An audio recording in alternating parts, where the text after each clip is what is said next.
Olá, olá, ouvintes do Mais Um Rolê. Aqui quem fala é a Mari e estamos aqui em mais um episódio de entrevista. Hoje eu tenho a honra imensa aqui de receber o sensacional Fernando Jatobá. Ele é produtor musical, técnico de som, guitarrista. Ele é tanta coisa que eu não sei nem por onde começar. Ele é ex-guitarrista dos Móveis Coloniais de Acaju. Atualmente integra as bandas Moscolês e Remobilha. Além disso, ele é o dono do maravilhoso Estúdio Jatobits, um espaço super incrível e completo na 210 Norte. Conheçam aí, procurem saber.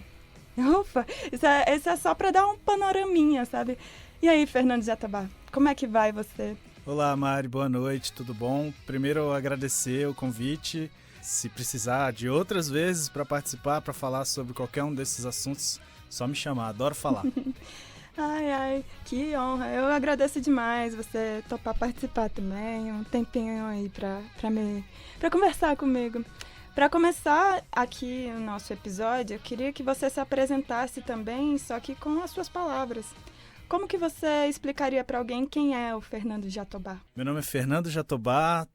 Normalmente as pessoas me chamam só de Jatobá, isso já desde a escola, desde pequeno, né? É um sobrenome bem diferente, assim, então acaba marcando. Eu sou, diria hoje, mais técnico do que músico e mais produtor do que músico, né? Mas eu vivo de música, eu trabalho com música, eu respiro música, eu faço e falo de música todos os dias, o dia inteiro. O meu trabalho é isso, eu escolhi fazer isso porque eu adoro, amo o que eu faço. Eu comecei a mexer com música, comecei a ouvir música, sentir música desde a barriga da minha mãe, que o meu pai tinha banda em Brasília na década de 80 e minha mãe ia para os shows e acabava grávida e acabava que já na barriga dela já estava no meio da música, né? Então nasci nesse ambiente muito musical, assim, de acompanhar o meu pai e a família do meu pai, né? Era uma banda de irmãos, assim. Então desde pequenininho eu tô no meio da música. E aí, maiorzinho, comecei a tocar guitarra, aprendi a tocar guitarra em casa com o tio, que era o guitarrista da banda. Ele ia para minha casa, me dava aula de teoria, achava muito chato, queria só tocar guitarra, né? Mas estudei um pouco de teoria quando era criança. E aí comecei a tocar guitarra lá em 97, se não me engano, com 11, com uns 11 para 12 anos, assim, 97, 98. Lendo revistinha, né, usando, na época, não me lembro de internet, assim, nem de ter em casa, né, mas tinha revistinha, tinha vinil, tinha alguns pouquíssimos CDs, então o jeito de tocar e tirar músicas e ouvir músicas que a gente gostava era assim, né. E eu aprendi lendo cifra em revistinha que comprava na banca, então foi um começo um pouco diferente, né, dos jovens atualmente, e aí desde então toco guitarra todos os dias. Desde 97, 98 eu toco guitarra todos os dias. É um negócio que bateu muito forte, assim. E era um negócio que eu saquei que eu precisava tocar todos os dias para ser o melhor guitarrista possível, assim. Então desde muito pequeno eu tenho contato com música, né? Em 2001, 2002 eu montei minha primeira banda com amigos da escola para tocar na escola, porque queria tocar na escola. Queria tocar na escola de amigos. Então queria ter uma banda para isso. E aí lá em 2001, 2002, montei a minha primeira banda, tocava cover, né, como qualquer outra pessoa. E tocamos muito, não tinha idade ainda para tocar na noite, né, mas acompanhava a banda do meu pai que ainda existia na época. E aí logo depois, em 2004, 2005, em 2005, quando eu entrei na UNB, eu reencontrei amigos de infância, assim, e a gente montou a nossa primeira banda, que era o Brown Ha, que aí foi quando eu me inseri de vez assim na cena musical de Brasília. E aí descobri essa paixão por tudo na música, né? Não só pela guitarra, como tocar guitarra, mas do processo todo, de tudo. Então comecei a fazer shows e trabalhar como técnico de som nesses shows, como produtor dos eventos. A gente fazia os nossos eventos para a gente poder tocar e para poder convidar bandas e conhecer as pessoas. E desde então, nunca mais parei de tocar na cidade. Rodei por várias bandas, tocando com vários artistas diferentes, né, na cidade. Entrei no Móveis Coloniais de Acaju em 2013 e aí circulei o país inteirinho com eles, fizemos shows fora, na Europa e tal.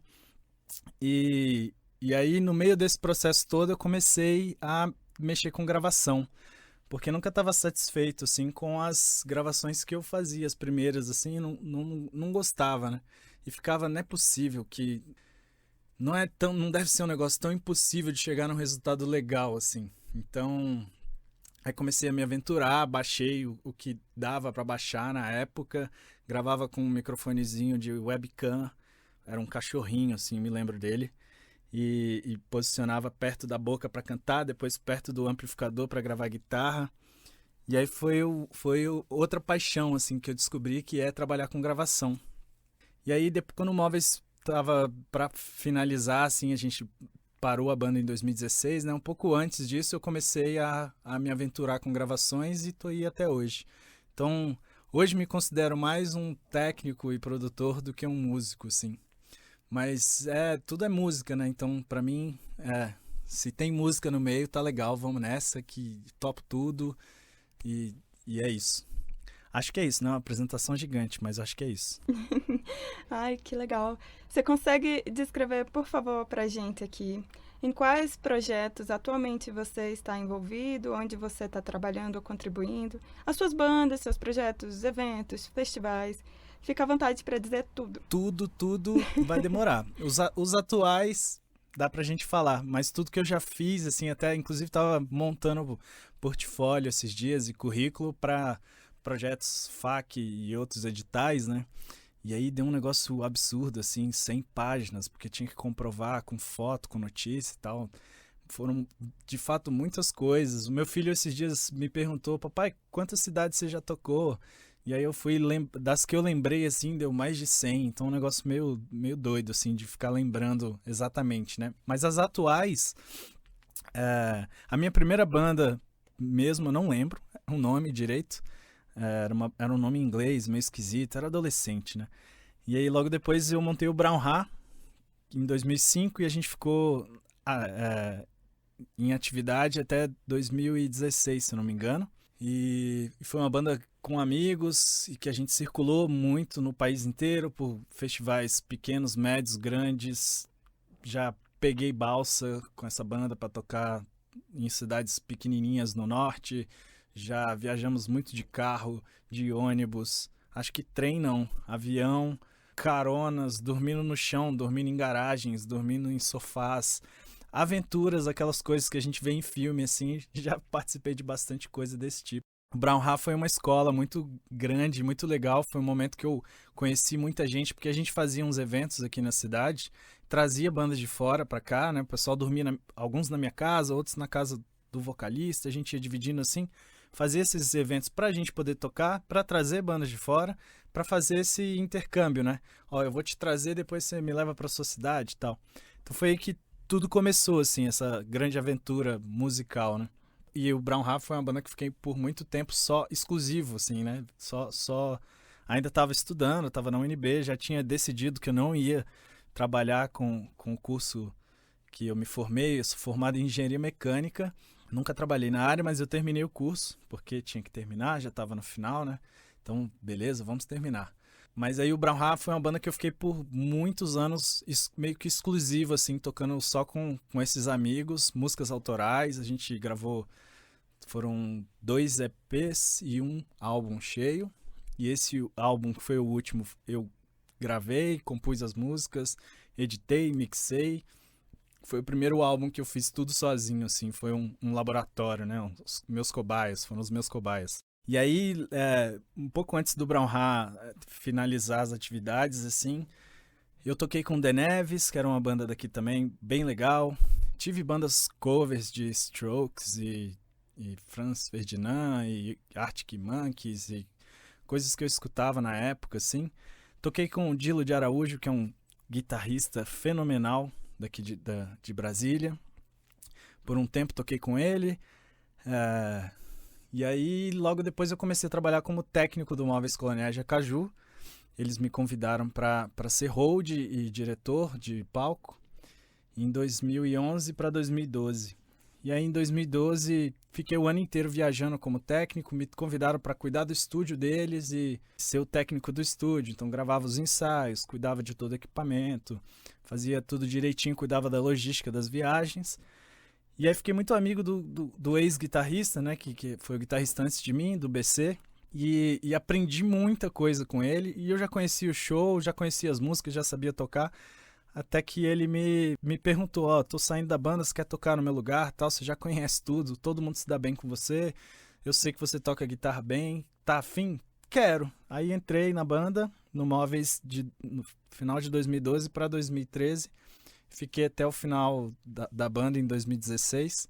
E aí no finalzinho do Móveis a gente montou, eu, o André e o Esdras, o André é o vocalista, o Esdras é o saxofonista, a gente convidou o Gustavo Dreyer, que é outro cara absurdamente fantástico aqui da cidade. Ele não é daqui, se não me engano ele é de Curitiba e morou quase que a vida inteira em Porto Alegre. Ele trabalhou com os grandes nomes do rock gaúcho e ele é um produtor incrível, ele é um arranjador também fantástico. A gente montou um baile para terceira idade chamado Senhor Gonzalez Serenata Orquestra. Os sonhos mais lindos sonhei. A ideia era pegar músicas da década de 20, 30, músicas que as pessoas da terceira idade gostam, idolatram e gostam de dançar e ouvir e curtir, e transformar isso em músicas para dançar, com ritmos dançantes, né? Então a gente pegava algumas músicas e transformava em boleros, em salsas, em forrós, e fazia um baile de 4 horas tocando sem parar para esse pessoal, assim. E deu muito certo. A gente está parado por conta da pandemia, né? Mas é um dos projetos que eu tô atualmente. É esse baile, que é um baile muito legal. A gente fazia até umas radionovelas, assim, com as sonoplastias ali na hora. O André contando uma história, assim, e a gente fazendo sons ali atrás com uma latinha, com um pedaço de metal, com um sapato batendo no chão, enfim. É um negócio bem legal que a gente fazia também. Esse projeto tá parado por conta da pandemia, né? Mas é um dos projetos que eu tô atualmente. Depois que o Móveis finalizou as atividades também, a gente montou o Remobília.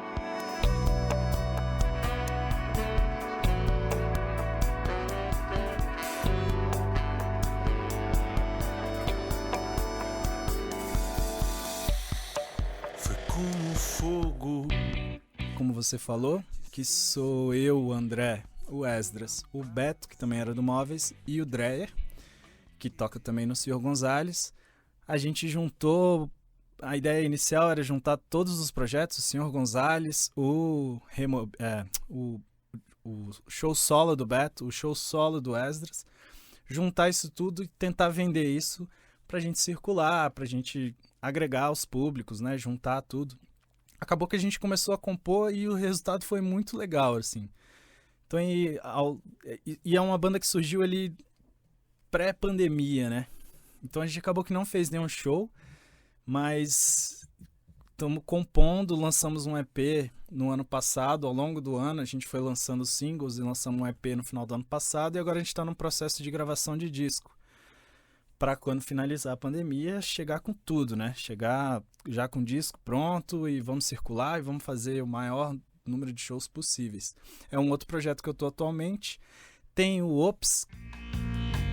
Um bom lugar pra se viver. Se você for um carro, uma empreiteira. Que é um outro artista muito legal aqui da cidade, que me convidou para tocar com ele. Eu não vou saber o ano certo, acho que 2018. Eu entrei tocando baixo, ele já tinha gravado o disco dele, precisava dos músicos para tocar. E aí a gente montou uma super banda aqui da cidade com alguns grandes músicos. E deu muito certo, tão certo que a gente acabou gravando o segundo disco com a banda mesmo. Ele não fez tudo sozinho como ele fez no primeiro disco. E é um projeto que está parado por conta da pandemia, né, também. Tem o Moscolês.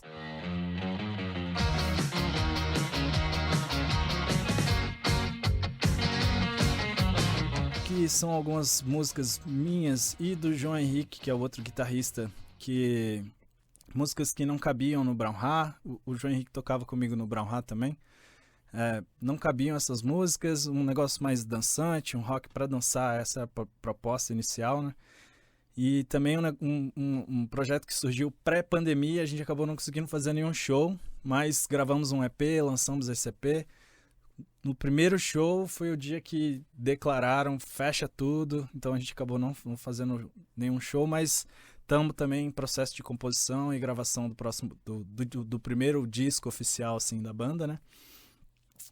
E como músico, tocando, assim, acho que são esses, assim. Então, o Senhor Gonzalez, o Remobilha, o Ops e o Moscolês. São as bandas que eu tô tocando atualmente. Todas paradas, né, sem show por conta de pandemia.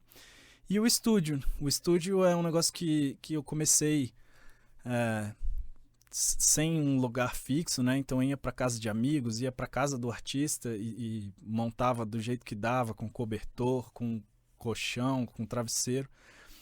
E aí uma hora só que assim, cara, não tá dando mais pra fazer assim, e eu moro em apartamento, tava ruim de trabalhar em casa, eu preciso de um espaço. Então em 2015 eu aluguei uma sala que já tinha um tratamento acústico, né, um isolamento, e comecei a trabalhar, comecei a gravar e comecei a abrir, porque no início fazia muitos amigos, né?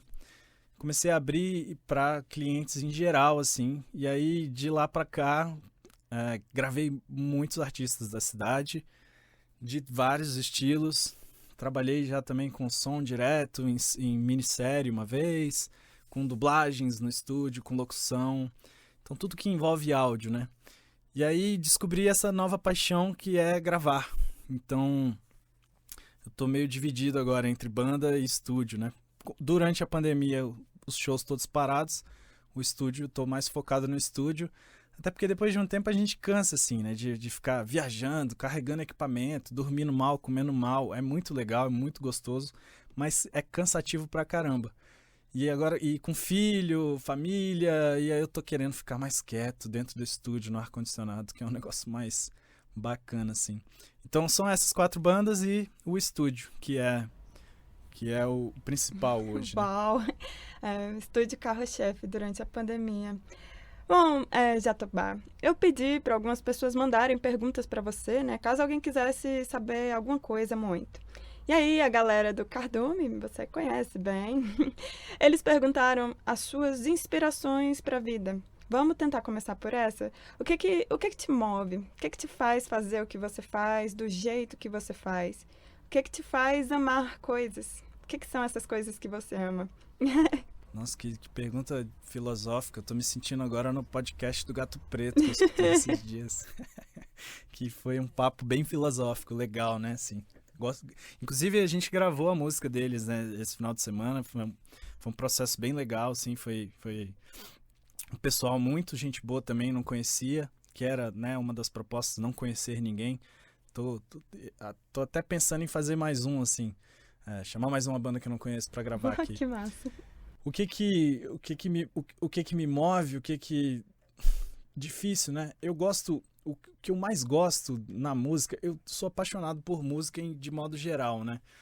Sim, alguns estilos não gosto, não escuto no meu dia a dia, assim, mas como sendo dono de estúdio, técnico e produtor, eu preciso conhecer, né, bastante coisa, assim. Então comecei a abrir minha cabeça mais, assim, depois de um tempo, para outros estilos, que são estilos que eu não ouço no meu dia a dia, mas que aí a gente aprende a entender o estilo, entender o que são as coisas boas daquele estilo musical, para poder puxar para as composições próprias ou para os artistas com quem eu estou trabalhando e tal.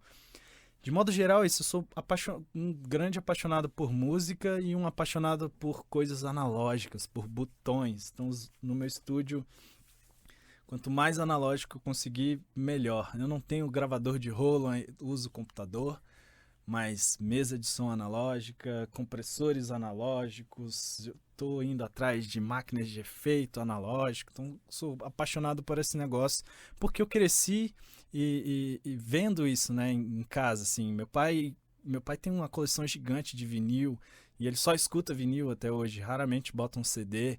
Meu pai não escuta nada de streaming, assim. Então eu cresci vendo isso e cresci nesse meio, assim, com vinil, com agulha, com aquele barulhinho gostoso do vinil ali. Então, eu sou apaixonado por isso. E o que me move, o que me dá, né, vontade de sair da cama todo dia e vir para o estúdio é sempre esse lance da novidade, do desafio de tirar o som, do desafio de transformar aquilo que está dentro da cabeça e dentro do coração do artista, tirar aquilo dali e a gente conseguir juntar a ideia de vários artistas e fazer o negócio funcionar assim e chegar num resultado final que agrade tanto o artista quanto a mim. Eu acho que esse desafio é um negócio que me move, assim, que me tira de casa todos os dias, me dá vontade de vir para o estúdio trabalhar, assim. E não só nessa parte técnica, né? Na parte como artista, né? Como compositor e músico, também isso de sempre tentar trazer novidades, de sempre tentar envolver o público, de sempre tentar aumentar o público. Esse desafio, esse negócio é muito legal e uma coisa que é muito gratificante é quando você consegue chegar, né, nesse resultado. Como músico e compositor, quando você consegue atingir as pessoas, quando você sente que a sua música bateu legal assim nas pessoas e elas se identificaram com aquilo, ou se tocaram de alguma forma, esse retorno, né, esse feedback do público, assim, é um negócio muito, muito gostoso de sentir, de trocar essa energia com o público. Então, essas coisas todas são coisas que mexem assim muito forte comigo e que me emocionam ali na hora. Nos shows do Móveis eu chorei em alguns assim no final, porque era uma energia muito forte assim, público, banda. Então acho que é isso, assim, esse desafio de sempre ter coisas novas, né? Acaba que no estúdio eu tô sempre trabalhando com pessoas novas, com ideias novas, com músicas novas, trabalhando, né, apenas com coisas autorais. Então todos os dias alguma coisa nova e esse desafio de criar alguma coisa nova que vai prender a pessoa que vai ouvir aquela música, essas coisas que são as coisas que eu mais gosto e que me tiram da cama, me fazem levantar assim, massa, bora, hoje é um novo dia, quais são os desafios de hoje? Acho que é mais ou menos isso. Legal, sempre a busca de algo novo, isso é interessantíssimo. Para você, teve um momento assim que você quebrou meio que a película de vidro do automático que é existir, e aí você tomou essa decisão de trabalhar com música e foi tipo, mudou tudo, ou você sempre soube? Como é que foi decidir trabalhar com música para você? A gente nunca sabe, né? Tava tendo essa conversa ontem foi aniversário do meu filho, eu tava na casa do meu pai lá conversando com o meu irmão, com a minha esposa, com meu pai e com a namorada dele sobre isso, assim. A gente, quando é jovem, a gente acha que sabe as coisas, né? Jovem assim, tá? Eu não sou velho, né? As bandas que vêm pra cá agora, o pessoal mais novo fica achando que eu sou velhão. Não sou velhão, não. Tá? Sou jovem ainda. Mas quando a gente é adolescente, né? Escola, ensino médio, início de faculdade, a gente acha que sabe as coisas, acha que sabe o que quer. E eu fui como qualquer outro jovem adolescente que achava que sabia, mas não sabia. Eu achava que eu queria engenharia. Eu fui cursar engenharia mecânica na UNB e no meio do curso eu entendi que não é isso. Eu gosto muito de engenharia, eu finalizei o curso, eu fiz tudo que tinha para fazer, mas não era aquilo, não era um negócio que eu queria seguir como carreira, acordar todos os dias e massa, vamos, engenharia. Não. Teve um momento, assim, no meio do curso que o Brown Hat estava viajando e tocando muito, assim. Brown Hat é uma banda que surgiu na UNB, né? Assim como várias bandas surgem na universidade. E teve um momento ali de fazer shows, produzir os próprios shows, né? Produzir shows para outras bandas, viajar. Eu comecei a entrar tão de cabeça nisso, assim, que aí eu entendi que deu esse estalo, assim, de... Cara, isso aqui é muito gostoso de fazer e acho que eu faço isso muito bem e vai ser muito mais legal trabalhar com isso o resto da minha vida do que com engenharia. E eu não quero chegar em casa todos os dias reclamando do meu dia, do meu trabalho, de como é chato, não aguento mais, mas eu tenho uma grana todo mês pingando na minha conta e tal, como muitas pessoas fazem, né? Eu não acho isso errado, é apenas uma escolha, assim. Eu vivo mês a mês, ganhando mais ou menos, mas é isso, eu gosto muito do que eu faço. E aí foi isso, assim, no meio do curso, assim, lá para 2007, 2008, mais ou menos, que o Brahma começou a andar mais, eu comecei a ter contato com gente de fora que pensava parecido com o que a gente pensava aqui, fazia coisas parecidas com o que a gente fazia aqui na época. E eu comecei a me envolver tanto com isso que aí deu esse estalo do, não, agora chega de engenharia, vou tentar na música. E desde então foi correndo atrás, assim, para fazer o negócio acontecer. Lógico que muito difícil, né? A vida como artista e como alguém que trabalha com música é muito complicado no nosso país, né? Que não valoriza e tal. Mas é isso, eu tô desde então dando conta, assim, desde 2008, 2009, mês a mês, pagando as contas e sobrevivendo, assim. Mas é isso, eu não reclamo do meu trabalho, raramente, assim. Vez ou outra a gente faz coisas que a gente não gosta, né? Mas eu venho trabalhar de bermuda e camiseta e chinelo todos os dias e trabalhando com arte e esses desafios todos que eu já falei, essas coisas são muito mais gostosas e prazerosas do que botar um terno e uma gravata e ir para um escritório trabalhar com engenharia. Então acho que foi ali no meio da faculdade, assim, eu percebi que eu não ia ter um trabalho comum, assim, de engenheiro, né? E sim como músico. Uau. Você aproveitou algum conhecimento da engenharia na música? Eu juro que eu sempre tento, assim, algumas coisas de acústica, né, pro estúdio, a gente estuda lá, dá só uma pincelada, né, eu fiz engenharia mecânica, algumas coisas de elétrica também, eu aprendi a soldar, então hoje os meus cabos aqui, eu que soldo, quando alguma coisa para de funcionar, eu sempre abro para ver se eu consigo resolver o problema sozinho, mas acaba que não, assim, de modo geral, não, tudo que eu sei hoje foi fazendo e observando e perguntando e conversando com pessoas que sabem mais do que eu, que é um jeito de aprender, né? E muita coisa de internet, né? Hoje em dia tem internet, tem qualquer coisa que você escreve no Google, no YouTube, aí é fácil de aprender, fácil de resolver ali na hora, né? Mas eu aprendi basicamente assim, mexendo e fuçando as coisas, né? Comprando e mexendo e, não, isso aqui não serve e vendia. Ou então baixando coisa e fuçando e mexendo, bota um botão todo no máximo e aprende, não, esse botão quando põe no máximo ele faz isso. E aí eu fui aprendendo desse jeito e observando, perguntando, sendo inconveniente até em alguns momentos, assim, colando na galera que sabe muito mais do que eu, né? Que é um jeito de aprender, assim como a gente aprende na escola, né? Tem um professor que sabe muito mais do que os alunos. Eu levei isso para o meu dia a dia, para aprender a mexer com música. Tanto na parte de estúdio, quanto na parte como músico mesmo, assim, no final de show, perguntar pro músico, pro guitarrista, pô, esse pedal aqui é maneiro, cara, o que você faz com ele? Onde é que você comprou? Que som que ele tira e tal? Então, é isso, assim, muito de perguntar e ser cara dura mesmo, assim. Eu acho que é um jeito fácil de conhecer as pessoas, né? De conhecer coisas novas, de fazer contatos. Então eu sempre fui esse curioso e grudento, assim, nas pessoas que eu sentia que eu podia aprender alguma coisa. Eu me identifico. Eu acho que esse lance do podcast, né, é o meu jeito de ser um pouco parecido com você, assim, sabe? De tentar chegar nas pessoas e ouvir o que elas têm para dizer. Ai. Sim, legal. Mais ou menos isso mesmo, assim. E aí, aproveitando esse assunto, assim, eu comecei a me envolver com outras pessoas, com outros projetos, conhecer os músicos e produtores e técnicos da cidade, assim. Meio que eu tinha um combinado, assim, com o vocalista do Brahma e com o outro guitarrista, da gente ir no máximo de eventos que a gente conseguisse, da gente ir no máximo de shows que a gente conseguisse, festas, e chegar lá e não ficar só no cantinho tomando a cerveja e curtindo música. Não, vamos conhecer as pessoas, vamos chegar nas rodinhas e conversar e trocar ideia e depois ir pra festa do fulano, porque tá todo mundo indo, então bora também.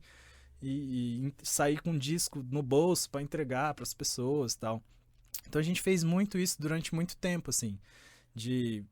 A gente não era na época a gente chamava de panela, né? Sempre tem as panelinhas, as bandas e os amigos que tocam e tal. A gente não era desses grupos, assim. Então o jeito de entrar nos eventos, entrar nas festas, conhecer as pessoas era indo para as festas, né?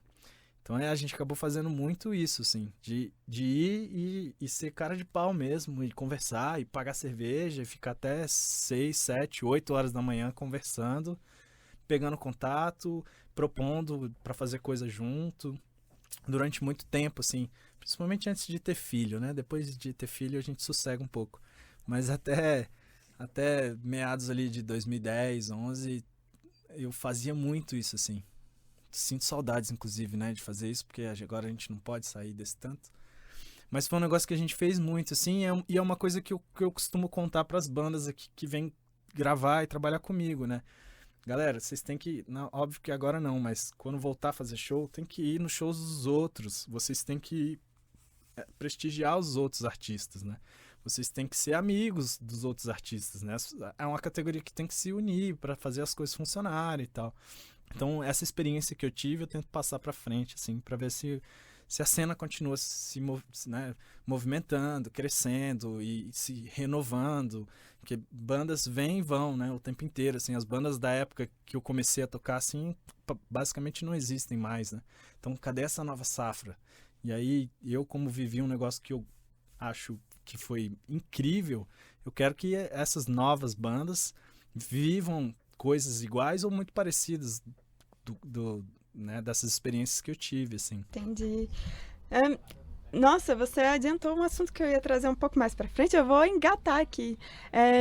Minha pergunta é, como é que você percebe a cena musical de Brasília agora?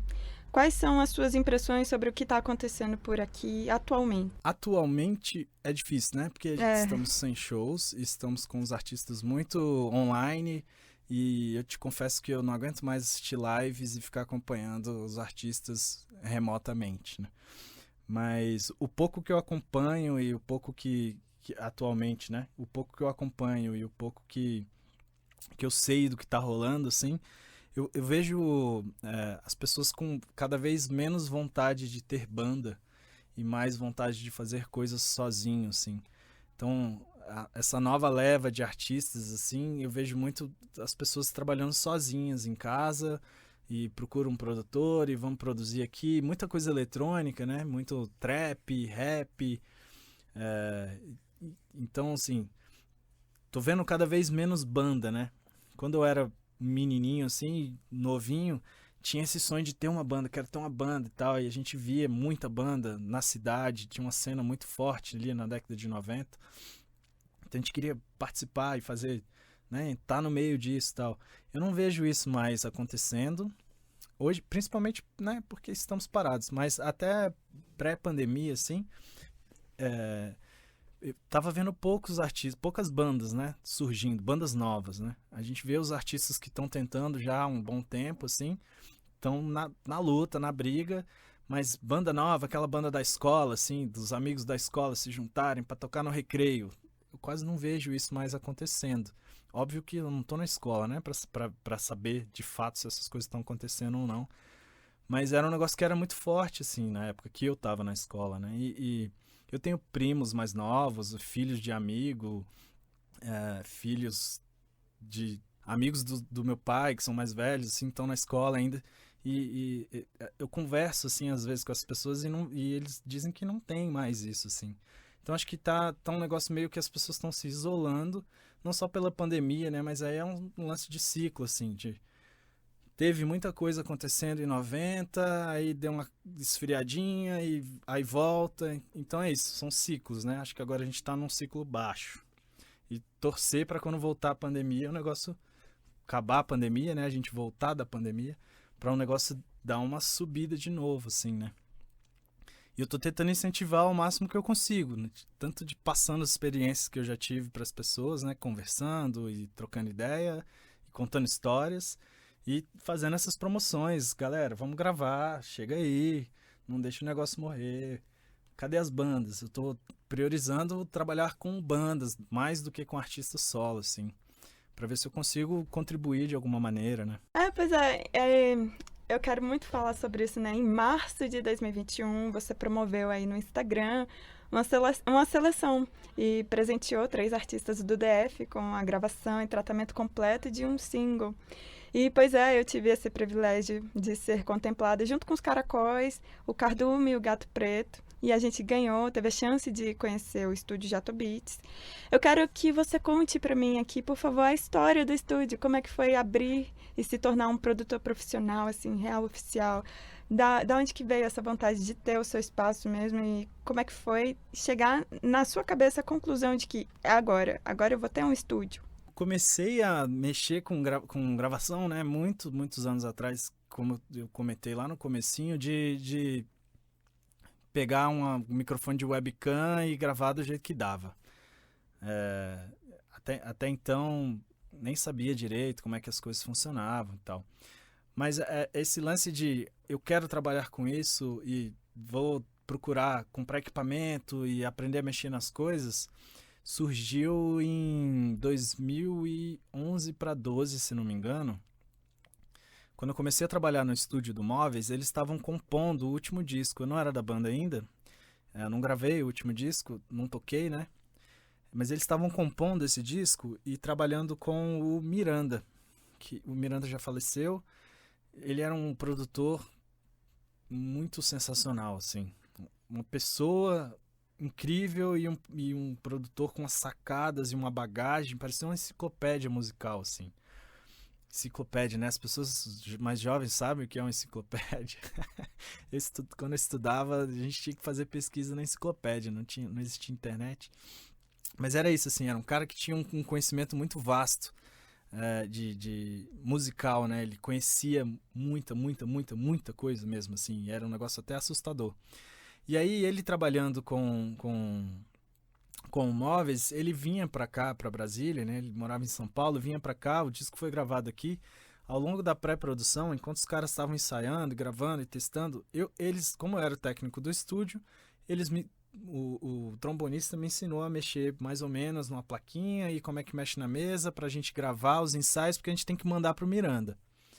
Então eu comecei a mexer, fuçar e indo de ouvido assim mesmo, mexendo e isso aqui ficou legal, e gravava e fazia uma mix, não sabia nem muito bem o que estava fazendo, mas gravava ali, finalizava e mandava pro Miranda para ele ouvir, porque ele não ficava o tempo inteiro aqui, né? Ele passava temporadas assim, uns 4, 5 dias e voltava para São Paulo e a galera ficava trabalhando aqui, e aí esse processo de trabalhando aqui eu tinha que ficar gravando e mandando para ele.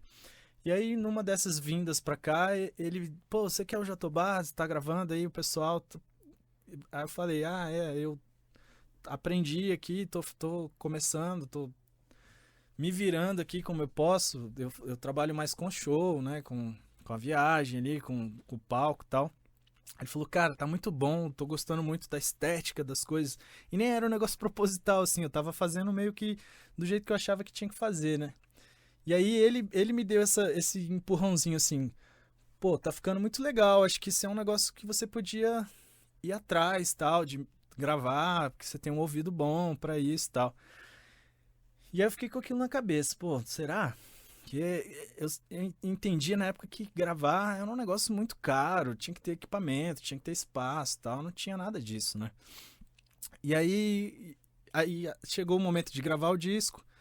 Aí eu participei da gravação como técnico, então ajudava, né? Não sabia muito o que estava fazendo, mas perguntava o que os caras estavam fazendo, como posicionar as coisas e tal.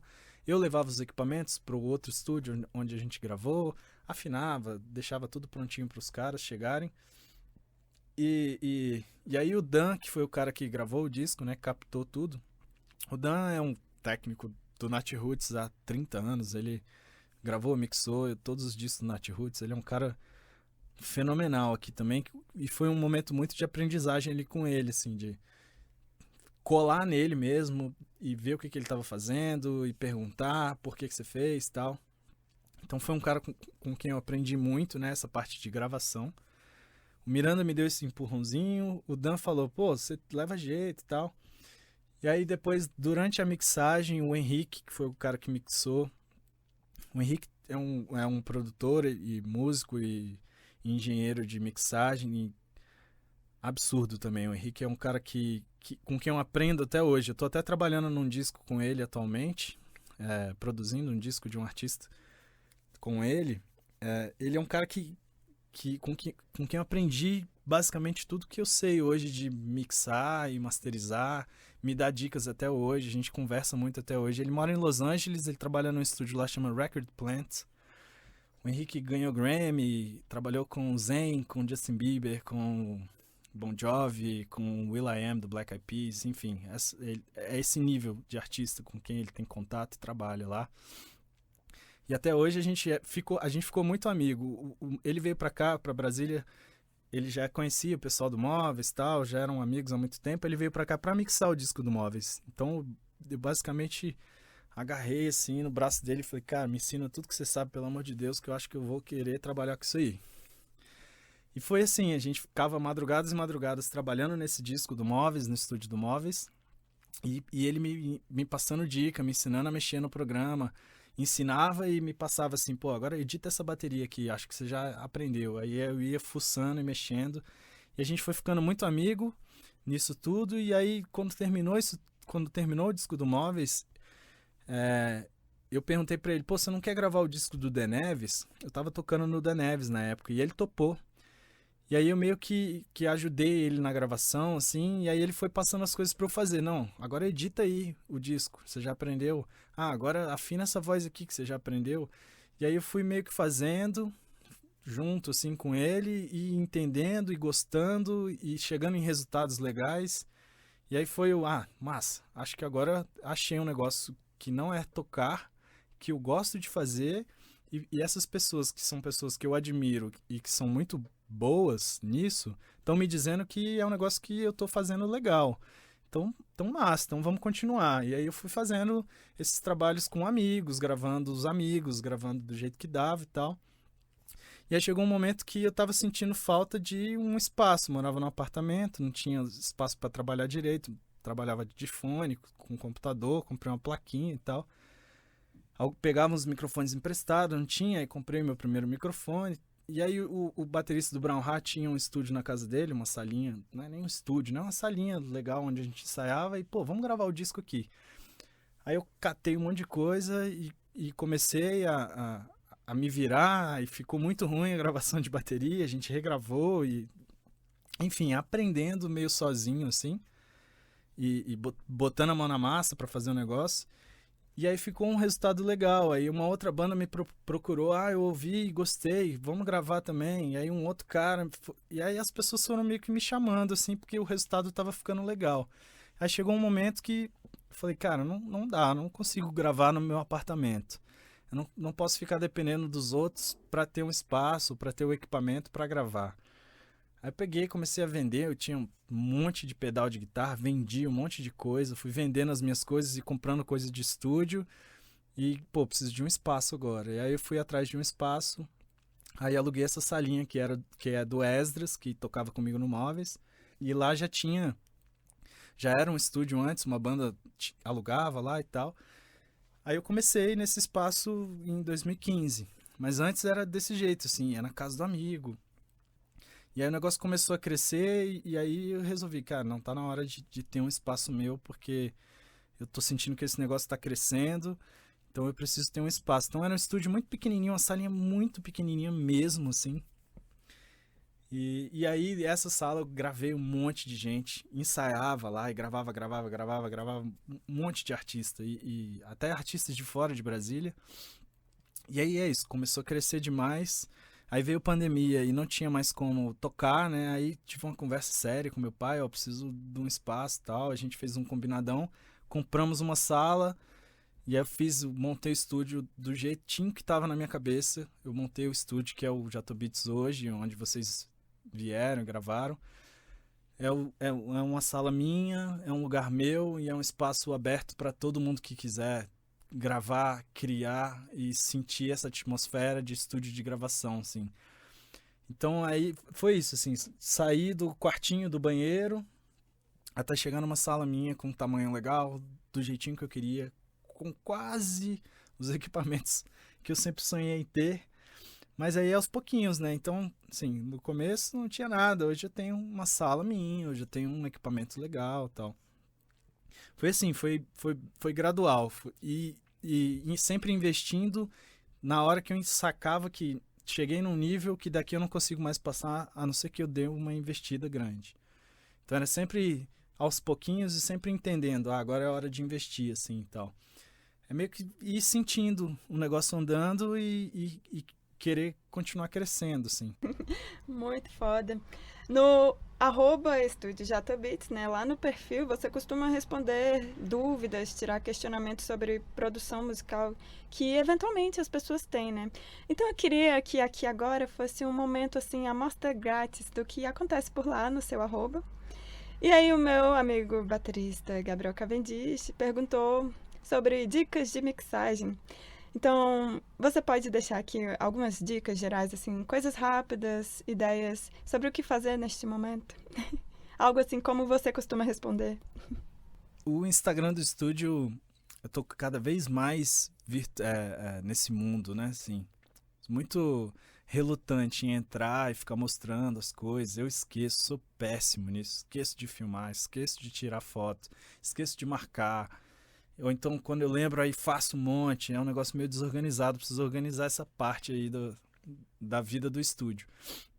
Mas eu comecei a entender que precisava ampliar, né? Pegar mais clientes, conhecer mais artistas, conhecer pessoas de outros estúdios e crescer essa rede, né? Então comecei a ficar mais ativo ali e comecei a seguir pessoas que eu sacava que eram pessoas que estavam ativas e interagindo e que estavam sempre trabalhando. Então, vou começar a fazer isso também para eu poder ver se a galera começa a descobrir o meu trabalho, começo a aumentar o meu, não público, né, mas aumentar o número de clientes, aumentar de forma geral, assim, né, tudo. E uma maneira de fazer isso era interagindo, assim. Então eu vi um monte de gente que eu gosto, que eu já seguia, fazendo isso. Falei, vou ver o que acontece. Comecei a abrir para pergunta. E até porque resolvi fazer isso pós-pandemia, porque comecei a receber mensagem de amigos e clientes que já tinham trabalhado comigo nessa vibe assim, pandemia, os estúdios estão fechados, eu preciso continuar trabalhando, eu preciso continuar gravando. Pode me ajudar? O que eu compro de equipamento? O que é um equipamento legal? Qual é um primeiro microfone legal? Eu preciso de uma mesa de som? Posso usar fone? Uso um monitor? Como é que eu posiciono o microfone? Então, estava recebendo essas mensagens, esses pedidos de ajuda, assim, de pessoas mais próximas. E aí vi que eu estava ajudando essa galera e que aí eu pensei, talvez essas pessoas que me seguem aqui no Instagram do estúdio tenham essas mesmas dúvidas, principalmente agora que está todo mundo meio que tentando se virar, né, fazer sozinho e tal. Então, vou começar a abrir para perguntas. E me inspirei muito no Liciel, que é um cara, ele é mineiro, mas ele tem um estúdio dele em Petrópolis. Eu fui, antes da pandemia, fazer um curso lá de produção musical com ele. Fui mais para conhecer pessoas novas, pessoas que trabalham mais ou menos no formato que eu trabalho, com equipamentos analógicos, essa paixão por tirar o som das coisas, usando equipamentos analógicos.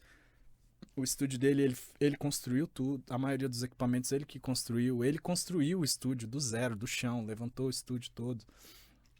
Ele é um cara meio doidão, assim, e gênio. Ele construiu a própria mesa de som. Eu tenho um equipamento aqui no estúdio que ele que fez. Então fui para conhecê-lo, para conhecer o estúdio, para ver esse processo de gravação analógico que eu nunca tinha visto. Quando eu comecei a gravar lá em 2000 e pouquinho, 2001, 2002, já era com computador, né? Então os estúdios pelos quais passei nessa época, assim, todos já usavam computador, tal. Não cheguei a gravar no rolo, assim, né? Na máquina. Mas... E aí eu fui ver esse cara trabalhando, que ele faz esse processo, assim, né?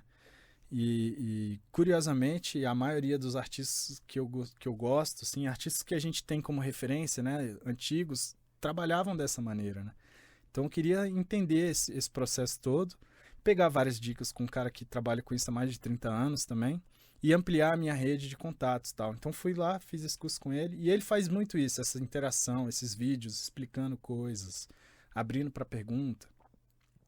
Aí eu resolvi fazer pra ver o que acontecia. E aí o pessoal começou a fazer essas perguntas assim, me dá uma dica pra isso, como é que eu jogo uns teminhas lá e tal, e acabo respondendo algumas coisas. Mas é muito difícil, porque é um negócio muito subjetivo, assim, né? Não tem uma receita. Existem coisas que a gente sabe que funcionam, que a gente acaba replicando, né? Então, não estou inventando nenhuma novidade, estou só copiando coisas que já foram feitas, que deram certo. E aí a gente vai adaptando para a realidade de cada música, de cada artista. Então, assim, algumas perguntas é muito difícil de responder, né, dessa maneira. Tem outras coisas que são mais pontuais e objetivas que a gente consegue mostrar e responder, assim. E eu sempre faço questão de deixar claro que, cara, isso aqui é o jeito que eu costumo trabalhar, esse é o jeito que eu costumo abordar esse assunto. Mas sinta-se livre, faça o teste. O lance sempre é a gente testar e ouvir e ver se ficou bom. Se você testa, ouve e gostou, tá certo. Não existe certo e errado, assim. Existe só o eu tá me agradando ou não tá me agradando. Isso daqui tá bom pra mim ou isso daqui tá ruim pra mim. Então é um negócio muito subjetivo, né? Então, dicas de mixagem. Difícil pra caramba, cara. Porque é isso, assim, mixagem de quê, né? Mixagem de podcast? Mixagem de música? Mixagem de... Sabe? Então é um negócio muito, muito amplo, aberto, né, assim. E eu não gosto de falar assim, não, você tem que fazer exatamente isso, assim. Não tem uma receitinha, né? O que eu posso dar de dica é, antes de inventar qualquer moda, de encher suas mixagens de plugins e efeitos e tudo mais, se preocupa no antes, assim. Fazer uma gravação legal, fazer uma captação legal, tocar bem. Isso é uma coisa muito importante, que às vezes as pessoas, não, eu vou tocar aqui meio mais ou menos, depois eu conserto. Não, é muito melhor você gravar direito, tocar direito, que na hora de mixar, o resultado final vai ficar muito melhor. Então as pessoas meio que esquecem esse lance do antes, né? Porque o computador abre para a gente consegue mexer depois. E não é isso, assim, música não é assim, né? Na hora de fazer um show, você não pode errar e parar e voltar daquele ponto, né? A gente tem que saber tocar a música inteira. Então, é muito importante isso, assim, ser músico, você tem que saber tocar a sua música do início ao fim, ainda mais uma música que você fez. A pessoa que deve saber tocar aquela música, primordialmente, é você. Então, é muito complicado, né? O artista fez a música, chega aqui no estúdio pra gravar e não consegue tocar a música inteira sem errar. Tá errado, né? Tá precisando ensaiar mais, sim. Então, esse processo antes da mixagem é muito importante. Na hora da mixagem, uma dica que eu tenho dado, assim, para muitas pessoas e que eu vejo pessoas grandes trabalhando, assim, é antes de sair pendurando um monte de plugin de efeito, é você fazer uma mixagem só de volume. Isso é muito importante para você ver se aquela gravação está funcionando, se aqueles elementos estão funcionando entre eles, né? Porque mixar, de fato, é só você misturar tudo aquilo que foi gravado. Então, se você consegue fazer essa mistura só com volume, sem equalizar, sem comprimir, sem inventar nada, só aumentar o volume do bumbo, da caixa, do baixo, da voz, da guitarra e equilibrar isso e a música soar bem, significa que essa sua mixagem tem muito mais chance de dar certo e chegar num resultado muito bom do que uma mixagem que você fica tentando o volume e não funciona e mas é porque eu vou ter que corrigir isso.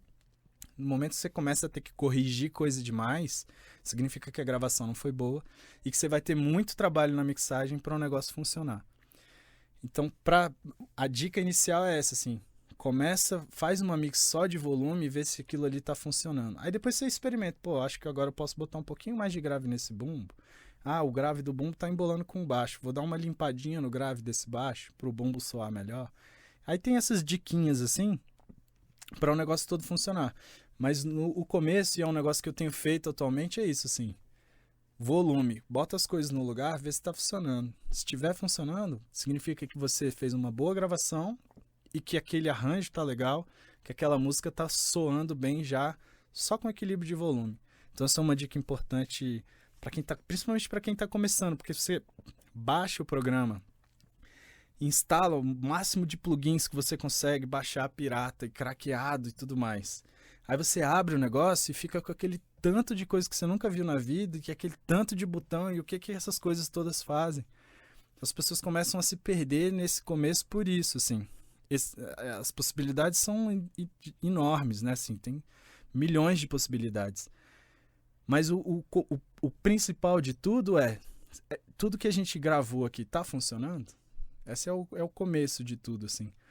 Então, Gabriel, se você vai começar a mixar suas músicas, eu sei que você já faz isso e já gravou e tudo mais, mas faz esse teste. Grava as coisas e faz uma mix só de volume. Volume e pan, né? De panorama, né? Para você abre as coisas, esquerda, direita, centro e tal. Faz esse teste e vê se as coisas estão funcionando. Se não estiver funcionando, pensa em regravar algumas coisas, ou refazer algumas gravações, ou eventualmente até melhorar o arranjo, colocar mais coisas, ou tirar coisas que tá demais, tá embolando. Então isso é um bom treino, assim, para começar a mixar. Aí depois, plugin, como é que funciona, essas coisas todas tem internet, né? Fácil da gente achar essas coisas todas. E, se possível, uma outra dica, pega um equipamento analógico. É o melhor jeito de você aprender a mexer. Porque se você compra um equipamento analógico, você só vai ter aquele equipamento para fazer a coisa funcionar, né? Então acaba que você tem que aprender a mexer nele e tem que extrair o máximo possível dele. Então é um bom exercício, assim, você tem uma mesinha, faz a mixagem nela. Compra um compressor de 2 canais e joga a sua mixagem ali para ver o que acontece e tal. É um bom exercício, assim. Até para você entender direito o que são os plugins, né? O que é esse mundo virtual? O mundo virtual está simulando as coisas do mundo real, né? As coisas analógicas. Então, um amplificador de guitarra ou de baixo virtual está simulando um amplificador de verdade. Os plugins estão simulando um compressor. O plugin está simulando um compressor que é de verdade. Então, se você tiver o de verdade ali na sua mão e você só tem um, você tem que saber mexer nesse um muito bem. Você tem que saber exatamente o que fazer com ele para poder chegar num resultado. Isso é uma outra dica legal, ó. Já foram 2, tá bom, né? Muito legal. Eu queria engatar nesse assunto que você tocou agora, que diz respeito aos home studios, que têm se popularizado muito nos últimos anos, né? O advento do lo-fi, essa popularização da coisa mais caseira, DIY. Então eu queria te perguntar, você já teve um home studio? Você até citou, né, que você saiu do quartinho, do banheiro. E quais são as principais diferenças que você sente? Como que você percebe o contraste entre um trabalho da vivência do home studio com um trabalho em estúdio profissional? Quais são as suas opiniões sobre esse assunto? Entendo o home studio como quero fazer as minhas coisas no meu quarto. É basicamente isso, né? Ter um home studio, assim, ter um cantinho em casa para fazer as suas músicas e gravar suas ideias, e eventualmente até finalizar as coisas para soltar e tal. Hoje em dia dá, né, para fazer, assim. Mas se você quer um resultado profissional, procure um profissional e um espaço profissional, né? Mas dá para fazer muita coisa em casa. O que eu já tive, claro. Hoje não tenho mais, porque não tenho nada em casa, assim. Eu tenho um violão de nylon com 2 cordas quebradas e só. Porque separei, né? Casa e trabalho. Música é trabalho. Então, eu tenho esse violão em casa, tinha um ukulele, agora tá aqui no estúdio, mas chegou um momento assim que ficou muito claro na minha cabeça, eu preciso separar as coisas, porque estava trabalhando muito no estúdio, eu chegava em casa, as coisas já estavam lá e continuava trabalhando, assim. Tinha uma plaquinha em casa, um fone de ouvido, um computador, e aí agora não tenho mais nada, que é para poder separar, assim como qualquer outra profissão, né? As pessoas têm um ambiente de trabalho e têm um ambiente de casa. Mas, como músico, às vezes sinto falta, assim, de ter uma plaquinha para gravar uma ideia, de experimentar alguma coisa e tal. E como você falou, os estúdios, esses home studios, né, cresceram. Teve um boom de home studio com a pandemia, né? Porque as pessoas sozinhas em casa, não dá para sair para nada, então eu preciso dar um jeito e me virar para poder gravar e tal. Eu ajudei um monte de gente com isso, assim. O que eu compro? Qual é a plaquinha? Como é que liga? Qual é o cabo? E daí veio até a ideia de fazer o curso, né? Eu fiz um workshop de gravação para iniciantes aqui no estúdio, dando essas dicas todas, passando essas informações todas e mostrando. Aqui no estúdio eu consigo gravar uns 16 canais ao mesmo tempo, tal. Não é a realidade das pessoas que têm esse estúdio em casa, né? Mas aí eu mostro, ó, com 16 canais a gente faz isso. Você que tá na sua casa tem 1, 2 canais, você quer gravar bateria? Faz assim que eu acho que vai ficar legal, ou faz assim. E mostrei essa seria a realidade dessas pessoas, né? Nesse curso surgiu essa ideia exatamente para ajudar as pessoas que estão com home studio. Acho que a principal diferença, assim, é isso que você colocou na sua pergunta, assim, profissional, né? A palavra profissional. Você quer um resultado profissional? Então procura um ambiente que seja profissional, que tenha equipamentos profissionais e que tenha um profissional com experiência para poder chegar num resultado profissional. Não adianta nada um espaço e equipamentos absurdos, de caros e bons. Normalmente as coisas, né, de áudio, de música, o que é caro é bom. A regra é mais ou menos essa. Esse aqui é barato, ele é bom? Não é bom. O que é caro é bom. O que a gente vê galera muito grande usando é sempre equipamento carérrimo, né? Então a gente toma isso assim. O que é caro é bom. Não adianta você ter isso tudo na sua casa ou num espaço e você não ter experiência. Você não vai conseguir extrair o melhor daquele equipamento ou daquele espaço, né? Então, a pessoa com experiência é muito importante, né? Então, acho que a principal diferença é essa, assim.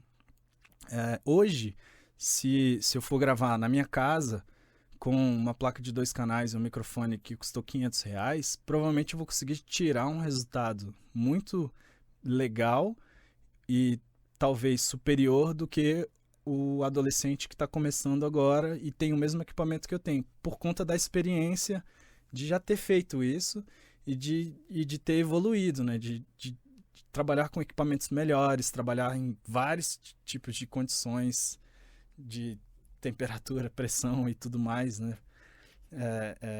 De lugares diferentes, artistas diferentes. Essa experiência acumulada, assim, conta muito. Então, acho que a principal diferença é essa, assim, da experiência que você tem acumulada, a diferença do home studio para o estúdio profissional. Você pode ter equipamentos profissionais no seu home studio, mas se você não souber usar, não vai adiantar nada, né? Então, é isso, assim, é até uma analogia que a gente faz, às vezes, com plugins e coisas simuladas, assim. Dá para tirar um som legal e fazer as coisas todas virtuais? Dá, se você sabe mexer no analógico e no de verdade, com a mão mesmo ali, na hora, tirando o timbre, tocando e tal, quando você vai para o digital, vai ser muito mais fácil de você conseguir extrair alguma coisa daquele digital, porque o digital está simulando um negócio que você já conhece. Se você não conhece o de verdade, como é que você vai extrair alguma coisa que está simulando aquilo que você não conhece? Então é a mesma coisa do home studio, assim. Se você tem os equipamentos todos e não sabe mexer em nada, não adianta nada. Então é isso, sim. O principal não existe curso, não existe receita, existe pegar e fazer muitas vezes, repetidas vezes. Você vai melhorando e vai chegando em resultados profissionais. E fora isso, o espaço, né? Música, é legal ter um espaço só para isso. Então, em casa você acaba que perde o foco, assim, né? Passa o carro da pamonha, você tá ali trabalhando e, bate uma fome. Aí você levanta, vai na cozinha e aí vê o gato correndo, o cachorro correndo o gato, coisas do tipo, que essas coisas todas atrapalham em casa, né? Então, ter um ambiente, um espaço só para focar ali na música também é um negócio que ajuda muito, né? E eu senti muito isso quando eu saí da minha casa, do meu apartamento, e tive um espaço só para trabalhar com música, assim. Acaba que a sua evolução é muito maior do que ficar só em casa. Se você tem um espaço na sua casa isolado da casa toda, legal, mas se é no seu quarto e você mora com seus pais e a sua mãe vai bater lá, vai tomar banho, menino, que tá tarde, amanhã tem aula. Então provavelmente vai ser muito mais difícil você evoluir ali do que alguém que tem um espaço e pode até ter os mesmos equipamentos que você, mas se essa pessoa tem um espaço dedicado só para isso e você não tem nada te atrapalhando ali, você vai crescer muito mais rápido, assim. Saquei. Isso, dicas valiosas, né? Interessante isso. Eu queria mudar de assunto agora. A gente está chegando aqui no final do episódio. Eu quero perguntar o que a Paulinha do Cardume perguntou, né? Ela sugeriu perguntar sobre situações inusitadas que você já viveu como músico, né? Coisas bizarras, engraçadas, estranhas. Alguma história legal de se contar. Você já passou por algum sufoco nesse sentido, Jatobá? Como músico, viajando, tocando ou como técnico? Como os dois mesmo na sua carreira ao longo, você consegue lembrar, assim, como músico e produtor mesmo, uma história, assim, que salta na sua memória de cara, assim, uma coisa bizarra que te aconteceu? Tem muitas histórias que a gente não conta, né? Coisas que acontecem ali e ficam ali. Eu já viajei muito, muito, muito mesmo. Já toquei em muitos lugares diferentes, em várias situações diferentes e conheci milhares de pessoas diferentes, assim. Mas tem uma história muito legal do Brown Ha. No Móveis era um negócio muito mais sério, profissional e num outro patamar, assim, né? De cachê legal, hotel, equipamento. A gente pedia, tinha um rider com os equipamentos, a gente pedia 95% das vezes tinha o equipamento que a gente pedia. Então era uma outra realidade, assim. Os tempos de Brown Ha era um negócio mais guerrilha, então de viajar.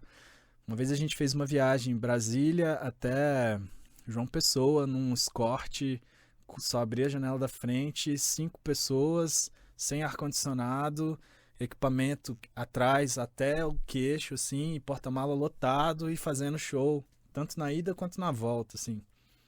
A gente fechava, fazia essas loucuras, assim, né? Jovem, inconsequente. Mas era legal pra caramba, era um negócio, uma experiência incrível e várias cidades a gente chegava e as pessoas já conheciam a banda porque a gente já tinha tocado ou porque eu já tinha levado um artista daquela cidade para tocar em Brasília, então, e aí o cara voltou com o nosso disco, entrega, distribui. Então foram experiências legais, sim. E aí tem uma história do Brown Ha. A gente foi tocar, não me lembro o ano, acho que 2009 ou 10. A gente foi tocar num festival no norte. A gente fez, era um festival chamava Grito Rock, que acontecia no carnaval, era um esquema de, não é contra o carnaval, né, mas um movimento de rock dentro do carnaval, assim. Então eram, no país inteiro, várias cidades faziam esse festival, então era um momento legal para circular, né, para aproveitar que está acontecendo naquelas 3 semanas ali de carnaval, uma antes, uma durante o carnaval e uma depois, acontecia esse festival no país inteiro, então a gente aproveitava para fazer shows casados, assim, né? E aí teve uma vez que a gente foi fazer Belém, eu consegui fechar em Belém, em Macapá, que é ali perto assim, né? Pelo Rio é um dia de viagem, dava para fazer essa viagem de barco, né? A galera pilhou assim, eu falei, não, vocês estão loucos? Vai que acontece alguma coisa, a gente tem show marcado, não rola e tal. A gente fez de avião deu 20 minutos de voo, assim, é muito perto. A gente fez Belém na sexta, fez Macapá no sábado, e aí o cara de Macapá falou, a gente vai fazer um no interior do Amapá. Você pilha de aí? A gente nunca fez evento lá, a gente não sabe como é que vai ser. A gente coloca vocês... E Macapá e Belém é um negócio muito legal, porque a gente tinha público na cidade mesmo antes de tocar. Foram os primeiros shows que a gente fez. Foi exatamente o primeiro show em Belém, o primeiro show em Macapá.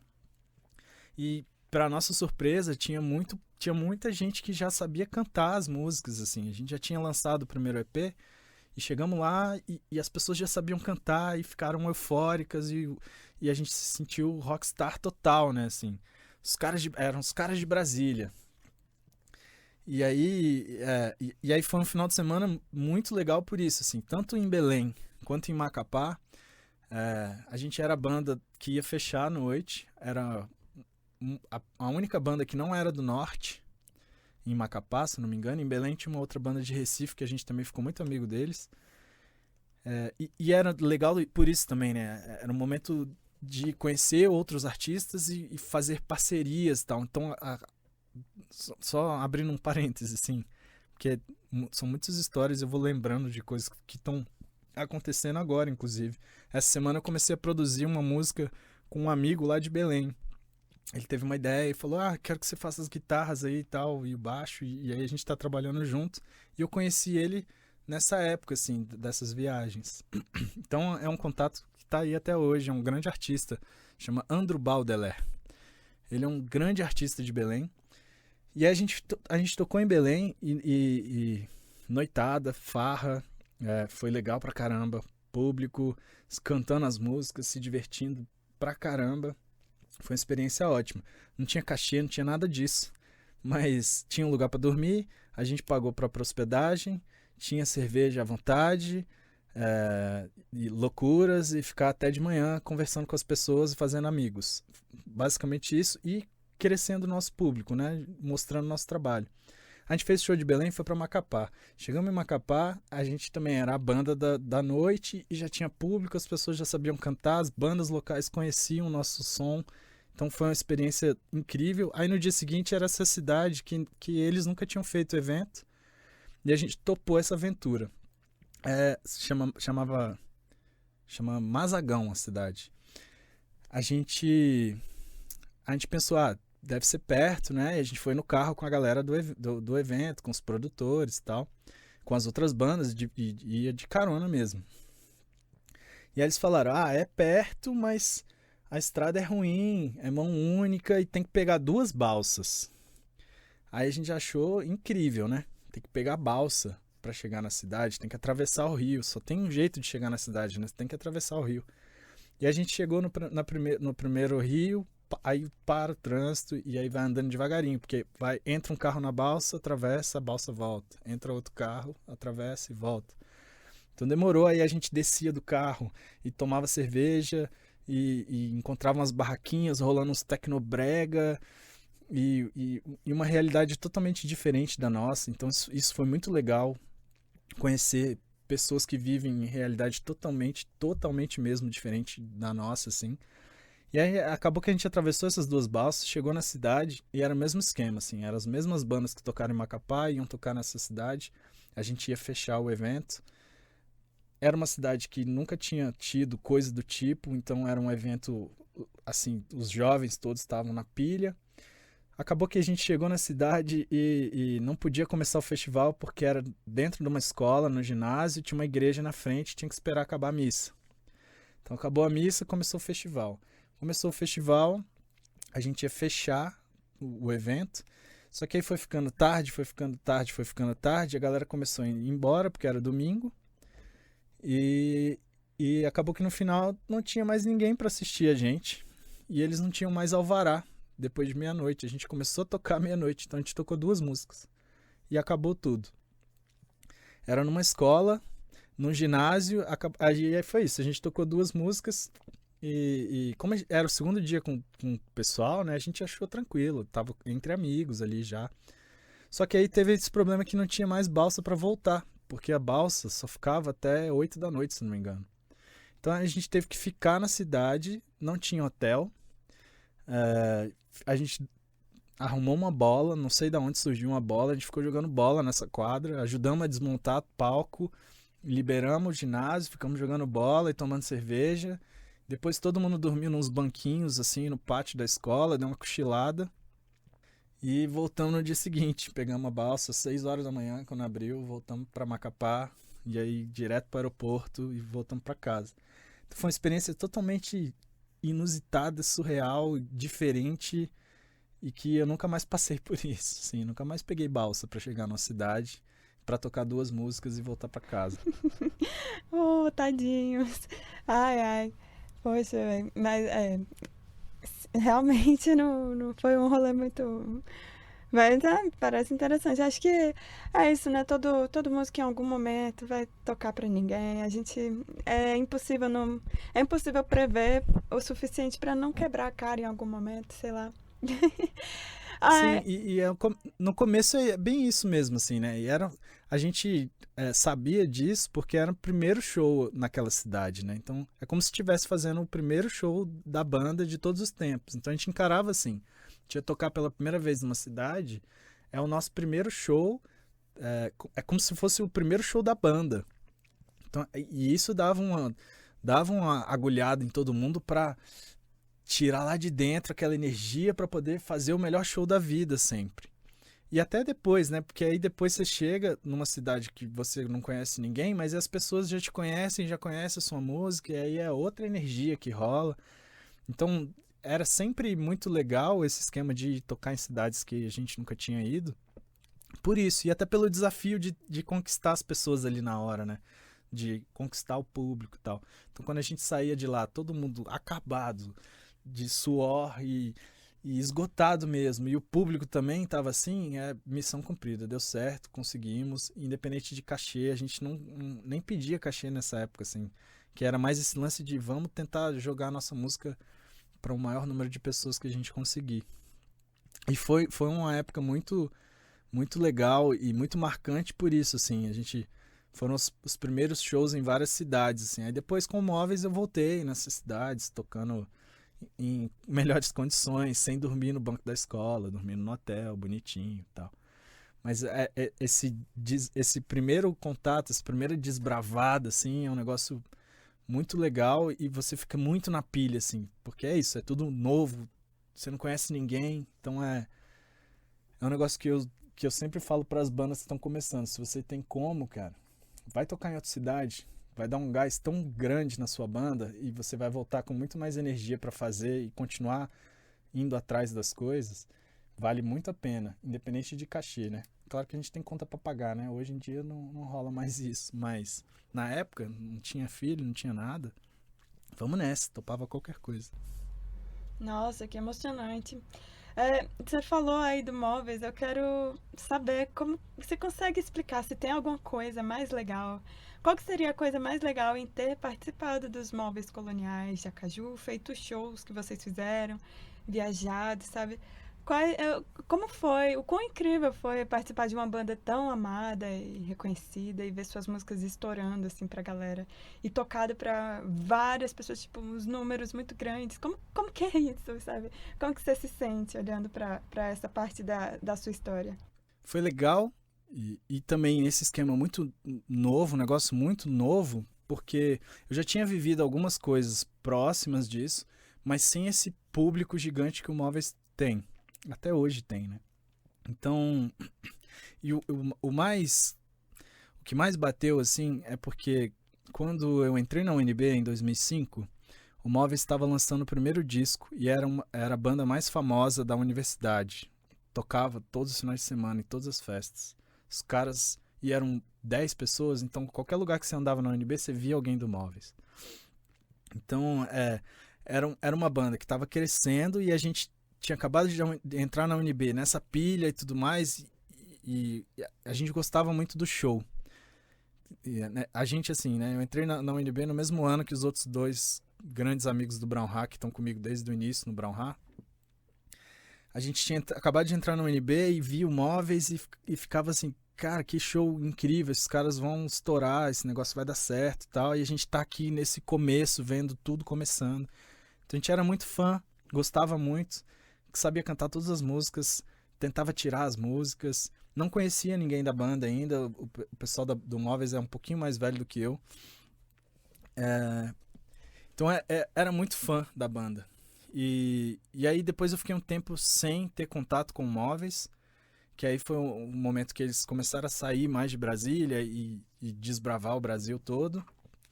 E aí lançaram o segundo disco, aí que deu a estourada mesmo, ganharam premiação, começaram a entrar nos grandes festivais e tal. E aí eu perdi contato e o Brown Ha já estava começando a viajar mais e tal. Aí parei de ficar indo no show do Móveis também, porque ia em todos, estava cansado já. Eu fiquei um tempo sem ter contato com eles, até que eu fiz um evento, esse Grito Rock, que era um festival né, da história de Belém, Macapá, que eu fiz aqui em Brasília, esse festival, e a gente convidou o Móveis. E aí foi um momento de retomar contato com eles. Porque eu já tinha um contato leve, que o Móveis sempre foi uma banda de ter contato com os fãs, né? Então no começo, assim, nesses shows que eu ia em 2004, 2005, já tinha um contato ali mais de banda com fã. E aí em 2009, eu acho, foi esse Grito Rock, 2009, 2010, eu tive esse contato com a banda como o produtor do festival. Então foi um contato totalmente diferente. E aí eles começaram a sacar o meu trabalho como técnico e como produtor de evento, né? E aí deu super certo, o evento foi legal, eles adoraram. A gente fez um palcão enorme no Parque da Cidade, deu, não lembro, 10 mil pessoas, algo do tipo, assim. Foi um evento gigante, foi até assustador, porque eu nunca tinha feito nada desse tamanho. Mas deu muito certo e eles gostaram muito do trabalho, né? E aí eu continuei fazendo eventos menores na cidade, assim. E aí o Fábio, que era o baixista, ficou meio de olho, aí ele me convidou para trabalhar com móveis. Falei, tô precisando de um road e tal, nosso road vai sair. E aí eu entrei meio fã, porque ainda gostava muito do móveis, não conhecia direito os caras, e acabou que aí entrei para trabalhar na área técnica, como road, e aí fui crescendo, como qualquer profissão, né? Você entra meio estagiário, né? Entrei como road, só carregava equipamento e montava algumas coisinhas, até chegar a ser diretor de palco. Então cuidava e mandava na área técnica e depois fiz monitor, né, que é a mesa de som do palco, algumas vezes para eles. E aí fui criando uma amizade muito forte com eles por conta disso, porque era o técnico que estava em todos os shows, né? E acabou que eu comecei a trabalhar no estúdio com eles, então aumentou mais ainda essa liga, né, entre o meu trabalho e até pessoalmente com todos eles. E aí eu saí desse esquema fã para entrar no negócio mesmo. E aí nesse momento que eu comecei a estar em cima do palco, estar no backstage, a entender a logística toda desse negócio maior, porque eu já tinha feito viagens menores com Brown Ha e tal, só que era um negócio que a gente ia se virando do jeito que dava. O móveis não, era outro patamar de negociação, de exigência. Tem que ter um palco desse tamanho, tem que ter equipamento assim, se não tiver a gente não faz. De todos os shows estarem sempre lotados, do público ficar ensandecido. Então via aquilo ali, mas estava participando, mas não estava. Estava participando escondidinho de preto lá no fundo, né? E aí acabava que os fãs, a gente entra no palco e tal, alguns fãs observavam, aí trocava ideia depois, ia pras festinhas junto e tal, mas não era o artista, né? Aí quando me chamaram pra ser o artista, eu falei, massa, tudo que eu sempre quis, tocar numa banda que já tem um nome, que já tem público, que já trabalha nesse nível de profissionalismo que eu sempre quis trabalhar. Então bora nessa, por isso topei na hora, assim. E aí era muito gostoso essa troca mesmo, assim. Porque eu entrei e fui muito bem acolhido. Eu já conhecia a banda toda, né? Então não tive esse problema com eles. Mas o público me acolheu muito, muito rápido, assim. Então no primeiro show que eu fiz em Recife com móveis, tinha recadinho no camarim, com presentinho, tinha umas coisas assim. Então o público do móveis foi muito carinhoso comigo.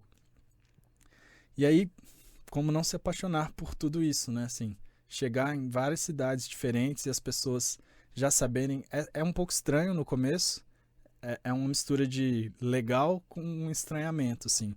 Legal as pessoas saberem quem você é, legal elas gostarem do seu trabalho, estranho elas conversarem com você como se te conhecessem a vida inteira e saberem detalhes da sua vida, né? Porque as pessoas acompanham mesmo, assim. No começo você acha legal, mas meio esquisito, assim. Aí depois você acostuma. Mas foi uma realização de um sonho, assim, tocar no móveis. O meu sonho não era tocar no móveis, mas tocar numa banda nesse nível de profissionalismo dentro da música, assim.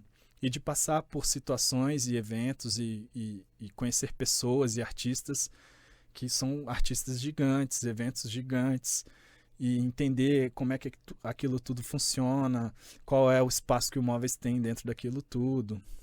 Então, isso foi uma realização de um sonho dentro da música, chegar nesse nível, nesse patamar, assim, de profissionalismo como artista, né?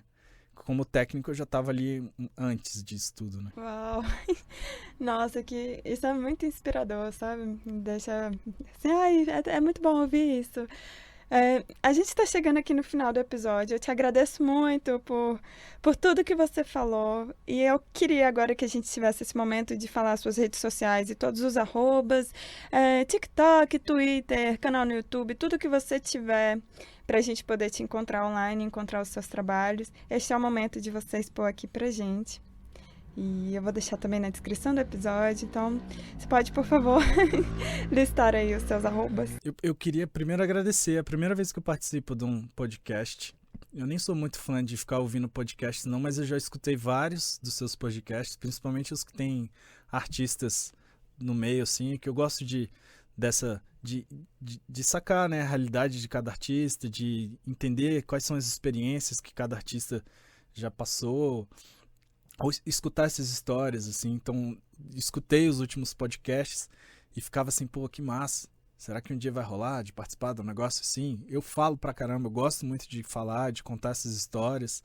Então, obrigado pela oportunidade. Eu acho que até mais um jeito de eu divulgar, né, as minhas coisas, o que eu tenho para dizer, de eu divulgar o meu trabalho. Então, mais uma vez, obrigado pela oportunidade.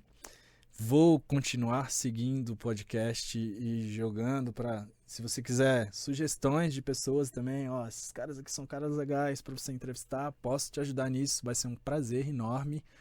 Ai, eu agradeço demais. Todos os arrobas e coisas do tipo, é muita coisa, né? De todos os trabalhos. Do Senhor Gonzalez é @Senhor Gonzalez, por extenso. Senhor mesmo, não é SR, Senhor Gonzalez, acho que é esse o Instagram. Do Remobilia é @Remobilia_, eu acho que é algo do tipo, assim.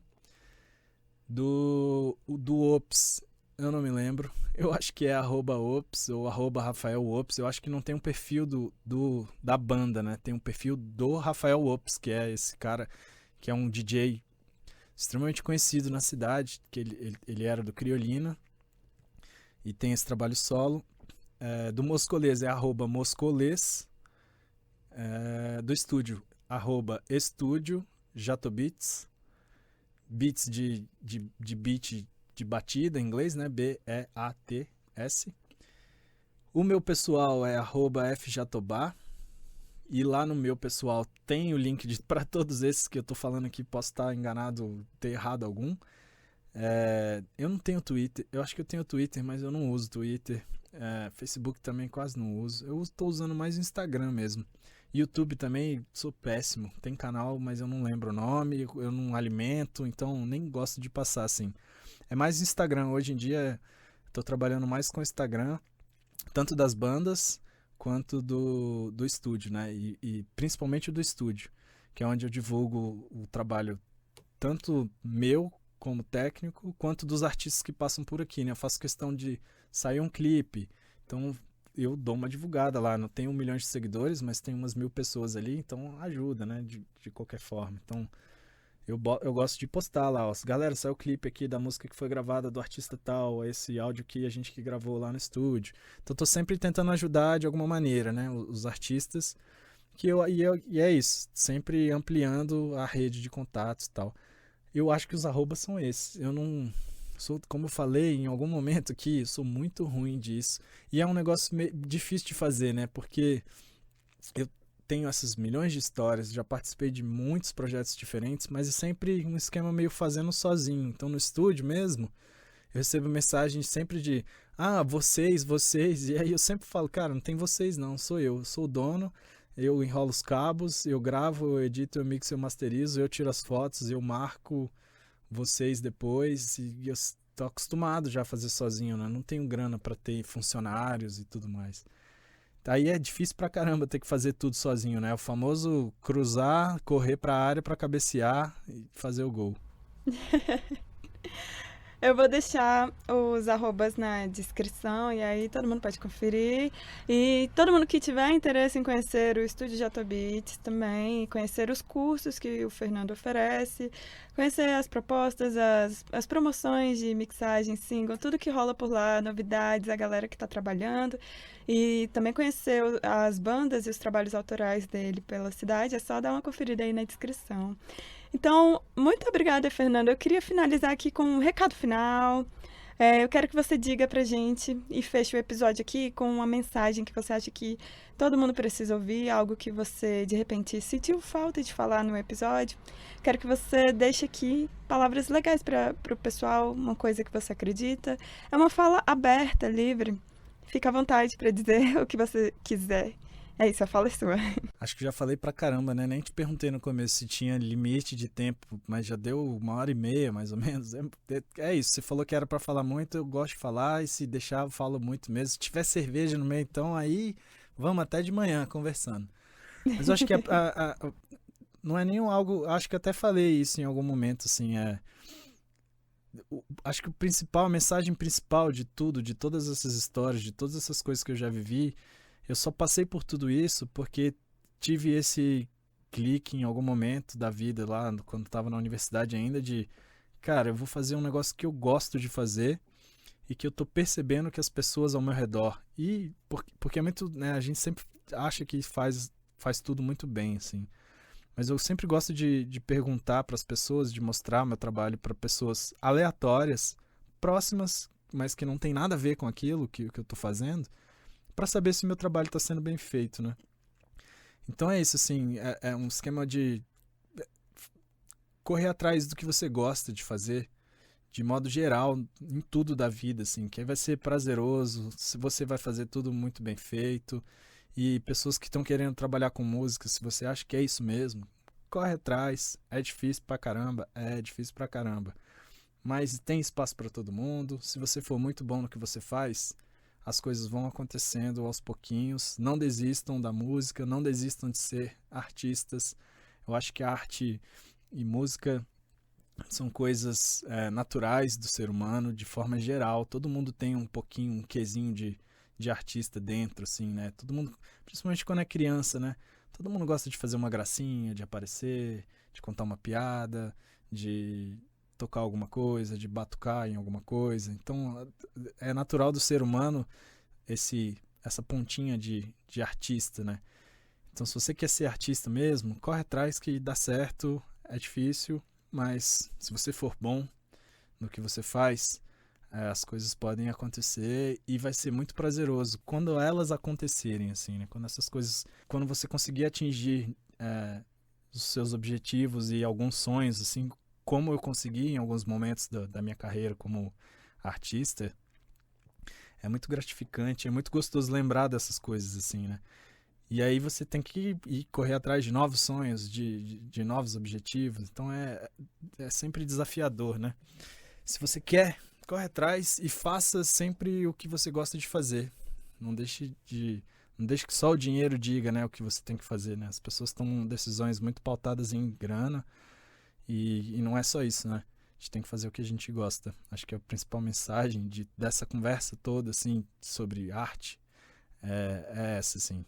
Faz o que você gosta e faz bem feito, que aí as coisas acontecem. Uau! Então é isso aí, galera, do Mais Um Rolê. Este foi o Fernando Jatobá. Estou muito honrada, muito agradecida pelo seu tempo, por ter conversado comigo aqui por 1h30, assim. Eu não queria acabar, não. Eu queria te perguntar tantas coisas mais. E vamos ver de agilizar mais episódios aí para você falar mais a fundo, mais profundamente sobre outras coisas, né? Vamos ver essa parceria aí. Adorei demais. Podemos fazer com um tema específico, né? Vamos conversar hoje só sobre microfones. Pode ser. Eu topo qualquer coisa. Que massa, velho. Ai, que felicidade. Ai, enfim, né? Muito obrigada. É isso aí. E um beijo para todos os nossos apoiadores do Mais Um Rolê. Um beijo para os nossos ouvintes, pro editor Hélio Santana, que trabalha aqui no podcast. E é isso aí. A gente fica por aqui. Muito obrigada, Fernando. Obrigado você. Valeu.